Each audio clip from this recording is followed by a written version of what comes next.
بسم اللہ الرحمن الرحیم. آج میں آپ کی توجہ اس مسئلے کی طرف مبذول کروانا چاہتا ہوں جو 2 دن پہلے نیشنل ہاسپٹل میں رونما ہوا اور جس میں ایک پیشنٹ HIV کا جس کا نام شہباز تھا.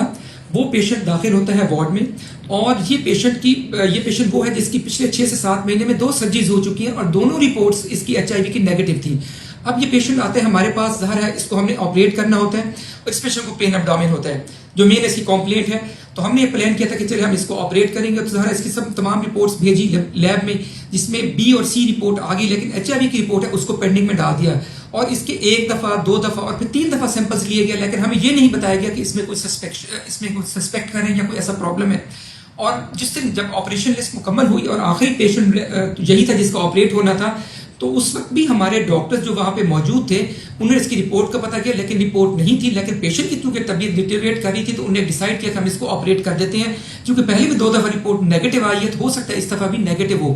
آپ یہ دیکھیں کہ یہ پیشنٹ جہاں پہ اگر آپریٹ ہوتا ہے تو اس میں صرف ہیومینٹیرین گراؤنڈز پہ وہ آپریٹ کر رہے ہیں، وہ اپنی لائف کو بھی تو خطرے میں ڈال رہے ہیں. ڈیفینیٹلی ہمارے لیے ان کی جانیں بھی بڑی عزیز ہے، ہمارے ڈاکٹرز کی جانیں بھی عزیز ہے، ہمارے پیشنٹس بھی بڑے محترم ہیں. لیکن آپ دیکھا جائے کہ اگر ڈاکٹرز نے آپریٹ کیا تو اس کی نیت کیا تھی اور اس کے بعد اس کی رپورٹ میں انڈیو ڈیلے کیوں ہوا. ہونا تو یہ چاہیے تھا کہ رپورٹ جلدی آ جانی چاہیے تھی اور پیشنٹ کو پتہ چل جانا چاہیے تھا اور ڈاکٹرز کو بھی پتہ چل جانا چاہیے تھا، لیکن انفارچونیٹ رپورٹ بہت ڈیلے آئی جس کی وجہ سے اس کا آپریٹ بھی ڈیلے ہوا. نیکسٹ مارننگ کو جب میں راؤنڈ کرتا ہوں اپنے وارڈ میں آتا ہوں تو مجھے بتایا جاتا ہے کہ وہ پیشنٹ جو آپریٹ ہوا ہے اس میں HIV جو ELISA ہے وہ پازیٹیو آیا ہے. اب دیکھیے اتنا لیٹ تو رپورٹ کو آنا نہیں چاہیے تھا، میرے خیال لیب کو بھی دیکھنا چاہیے. اور اگر آپ حیران ہوں گے اس بات کو کہ اگر ابھی بھی ہم پورٹل پہ جائیں تو وہاں پہ ابھی بھی اس کی جو رپورٹ ہے اسکریننگ والی اس پہ پینڈنگ لکھا ہوا ہے 3 دن 4 دن کے بعد بھی. تو میرا خیال ہے کہ جو ہمیں اپنے سسٹم ہے اس کے اندر بھی بہتری لانی چاہیے. اور اس کے بعد جب یہ رپورٹ پازیٹیو آ جاتی ہے مجھے بتاتے ہیں بچے، تو میں تو سر ان کو تھوڑا بہت یہ کہا کہ آپ کو SOPs کو ہمیشہ فالو کرنا چاہیے، ان کو کبھی بھی ہمیں وائلیٹ نہیں کرنا چاہیے. لیکن اگر ہو گیا تو اب میجرز کیا لینے ہیں. ہم نے امیڈیٹلی پیشنٹ کو وارڈ میں جو ہی پتہ چلا مجھے، ہم نے اس کو آئسولیٹ کیا اور اس کے ساتھ تھیٹر کے سٹاف کو میں خود گیا وہاں پہ اور میں نے جو تھیٹر انچارج ہماری نرس تھی اس کو میں نے بولا کہ کل جو پیشنٹ آپریٹ تھا اس کا HIV پازیٹیو آیا بائی ELISA. تو آپ ایسا کریں کہ آپ اپنی احتیاطی تدابیر ساری کی ساری لے لیں تاکہ دوسرے پیشنٹس کو ہم سیو کر سکیں. انہوں نے کہا کہ لکیلی ایسا تھا کہ کل جو پیشنٹ آپریٹ ہے وہ آخری نمبر پہ تھا اور اس کے بعد اس تھیٹر میں صرف ایک پیشنٹ ایسا ہے جو آیا ہے اور اس میں بھی جو سیٹ ہے شاید ہو سکتا ہے دوسرا یوز کیا، وہ سیٹ یوز نہیں کیا اور باہر اس تھیٹر کو ہم کلوز کر رہے ہیں. تو پھر وہ تھیٹر امیڈیٹلی میرے جانے کے بعد اس کو کلوز کر دیا گیا. کوئی کہنا کہ 17 پیشنٹ آپریٹ ہوئے 27 پیشنٹ آپریٹ ہوئے، بالکل بھی نہیں. اس پیشنٹ کے بعد اس آپریشن تھیٹر میں صرف ایک پیشنٹ آپریٹ ہوا ہے جس کی بھی اسکریننگ پراپرلی کی جا رہی ہے اور ہوپ سو اس میں بھی ایسا پرابلم نہیں آئے گا. اس کے بعد ایسا ہوتا ہے ہمارے کچھ دوستوں نے کہہ دیا کہ شاید ڈاکٹر مسعود نے آپریٹ کیا. مجھے آپریٹ کرنے میں کوئی آر نہیں. اگر میں نے آپریٹ کیا ہو تو مجھے اتنی اخلاقی جرات ہے کہ میں کہتا ہوں یس میں نے آپریٹ کیا ہے، پیشنٹ کو ہیومینٹیرین گراؤنڈز پہ آپریٹ کیا ہے.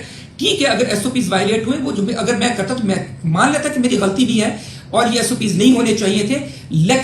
لیکن یہ کہہ دینا کہ ڈاکٹر مسعود نے آپریٹ کیا اور جان بوجھ کر چھپایا، کبھی بھی ایسی بات نہیں ہے. مجھے تو جو ہی پتہ چلا میں نے سب کو بتایا، نہ صرف تھیٹر کو بتایا، اس کے بعد میں نے اپنے وائس چانسلر صاحبہ کو بھی بتایا، میں نے MS صاحب کو بھی بتایا اور اس کے بعد جو ہمارے AMS انفیکشس ڈیزیزز کے ڈاکٹر عباد نور ان کے پاس ریٹن کمپلینٹ دی کہ ایک پیشنٹ جو آپریٹ ہوا تھا اس میں رپورٹ پازیٹیو آئی. آپ اپنی جتنی بھی میجرز ہیں لینی ہیں لے لیں.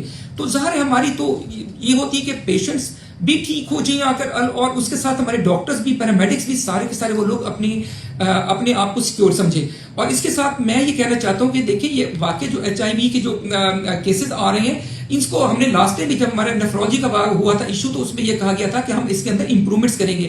ہم یہاں انفیکشس ڈیزیزز کا کوئی نہ کوئی سینٹر بنائیں گے ملتان میں. اس کے علاوہ ہم جو پیشنٹس ہیں HIV پازیٹیو پیشنٹس ہیں ان کی ٹریٹمنٹ کریں گے اور اس ٹریٹمنٹ کے لیے اس کے ساتھ ٹریٹمنٹ سے کانٹیکٹ ٹریسنگ ہے اس کے اوپر بھی کام کیا جائے گا اور ہمارے لیب کو سلیکٹو کیا جائے گا. جو PCR ٹیسٹ ابھی بھی ہمیں لاہور بھیجنا پڑتا ہے وہ یہاں پہ ٹیسٹ ہوں گے. تو میرا خیال ہے کہ ان چیزوں کی طرف ہمیں دھیان دینا چاہیے اور جو HIV کو سپریڈ کرنے کے سورسز ہیں ان کی طرف زیادہ توجہ دینی چاہیے، نہ کہ ان ڈاکٹرز کو فکس کرنا چاہیے جو 24 گھنٹے کام کرتے ہیں، بلکہ 24 نہیں بلکہ 36 گھنٹے کام کرتے ہیں. اور اس کے بعد اگر کوئی انسان ہے اگر چھوٹی موٹی مسٹیک ہو بھی جاتی ہے تو اس کو پھر نشان عبرت بنایا جاتا ہے. Thank you very much.